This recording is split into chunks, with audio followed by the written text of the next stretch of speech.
الناس دايما بتشوف النجاح من بره، يشوفوك ناجح، يشوفوا النتيجة، لكن عمرهم ما يعرفوا ايه اللي ورا النجاح ده. انا هنا عشان اوريك بس جزء من يومي اللي بقضيه واعيشه كل يوم. كل يوم لازم اعمل الروتين ده. اول حاجة لازم امشي مسافة 150 متر، اروح املى ازازة وزنها 20 لتر بتشيل 20 لتر، وارجع ال 150 متر تاني اطلع بيهم 3 ادوار، املى برميل 80 لتر، وارجع املى 5 ازايز، كل ازازة 20 لتر يعني 100 لتر تاني بيبقوا جنب البرميل. لازم املى 180 لتر. طبعا بيقضوني مثلا في العمر الصغير اسبوع، بعد كده لحد ما بوصل لدرجة ان كل يوم اشرب 180 لتر مية. فتخيل انت، لك ان تتخيل كل يوم تمشي 150 متر، تملى بال 20 لتر لحد ما تملى 180 متر، 180 لتر، وتطلعهم 3 ادوار. ده كمان مش بس بطلع الميه، ده انا كمان العلف اللي بجيبه يعني فوق النص طن بشيله على كتفي اطلعه 3 ادوار. بس كده كفايه؟ لا، ده انا حتى السبله اللي بنضفها بنزلها 3 ادوار، وبمشي بقى مسافه 200 متر حاططها في شوال وحاططها في طشطايه كده وشايلها على كتفي، او بجرها على الارض وامشي مسافة 200 متر عشان ارمي السبلة بتاعتي.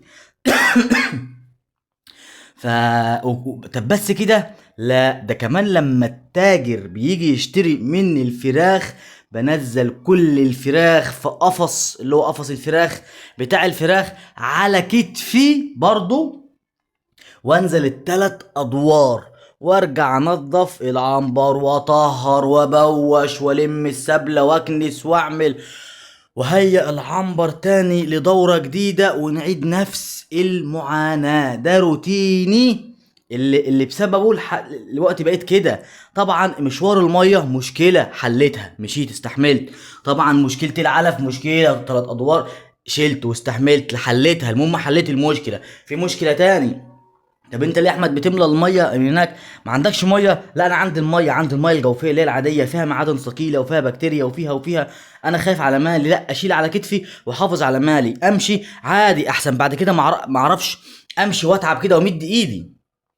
طب بالنسبه للعلف يا عم، لو مش هتقدر، انا نفسي لما اكلم احمد، انا لو مش هقدر اشيل شكاره 50 كيلو هسيبها تحت وهطلع بكميات على قد كده واكل اول باول واطلع وانزل عادي، ما عنديش مانع طالما اللي انا هعمله ده هيوصلني للنجاح، طالما التعب ده هيوصلني للي انا عايزه. لا انا هتعب، انا مش عايز بعد كده احتاج لحد، انا بعمل لنفسي قدام. طب التعب ده اخره راحه؟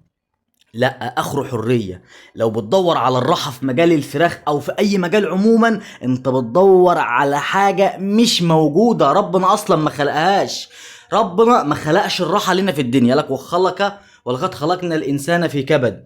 خلاص يعني مفيش راحه في الدنيا، هو ربنا ما خلقهاش، انت بتدور على ايه؟ فانت وانت شغال كده ما تفكرش ان انت عايز تكبر عشان ترتاح، او عايز تنجح عشان ترتاح. مفيش راحه. خلاص دي ربنا نزل يعني، خلاص انت اتخلقت.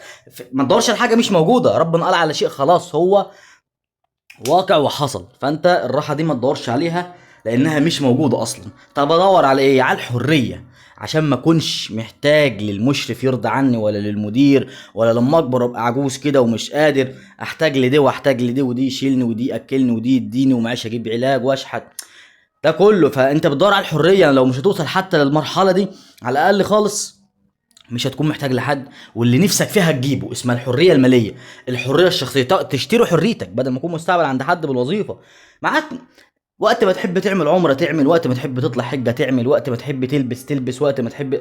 اسمك حر، الانسان حر. الحريه الفطره اللي ربنا خلقنا بيها اللي ما بنرضاهاش، واللي حرم العبوديه خلق حر. قالك ولقد كرمنا يا بني ادم، ربنا كرمك، فانت انسان حر ومكرم. ما تقبلش على نفسك الاهانه والبهدله والشحططه.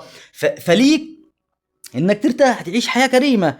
يا عم وانا سنه برضه بقليلي ومش عارف، يا عم انا ما بقولكش خد مال قارون واطمع لا يا باشا، على الأقل ارتاح، كرم نفسك، انت انسان ربنا كرمك. وبعدين ربنا قالك في القران وان ليس للانسان الا ما سعى. اسعى يا عم، هنا في سعي اهو عشان تاخد. الكافر لما بيسعى يعني للانسان، مش للمسلم بس ولا للمسيح، للانسان، وان ليس للانسان الا ما سعى. لكله. اي انسان هيسعى هياخد على قد سعيه.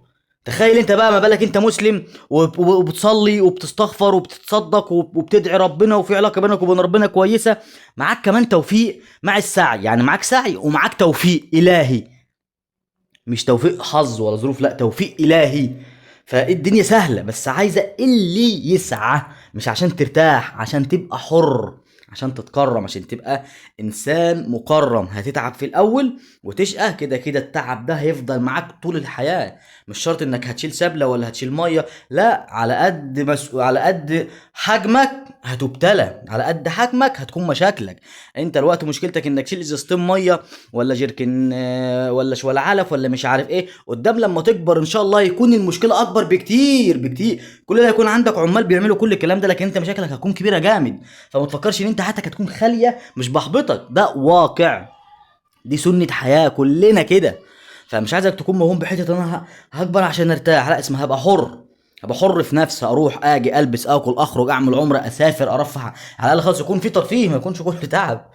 فعشان تنجح لازم تتحدى اي ظروف. ما عندكش ميه اشتري ميه، ما عندكش علف اشتري علف، ما عندكش علف نضيف. انا كنت اقسم بالله بروح اجيب العلف على العجله، امشي مسافه بالعربيه ربع ساعه، كانت بالعجله حوالي نص ساعه او 35 دقيقه، امشي المشوار ده عشان اجيب علف صيني نضيف احطه على العجله واسوق بال 50 كيلو تاني لحد البيت.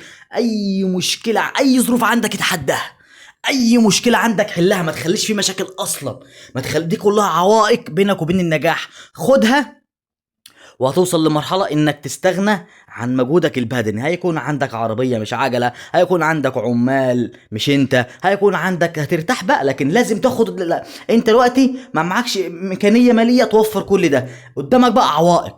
بدل ما تدفع فلوس، لا، هتدفع تمن الحاجة دي تعب. اللي معاه فلوس بيدفع تمنها، بيدفع تمن الراحة، تمن البهدله دي، السبله والحاجات، هيكون عنده عمل، والميه هيكون عنده فلتر تحليه ميه، بيدفع فلوس، معاه فلوس يدفع فلوس. وانت بقى تدفع مجهود،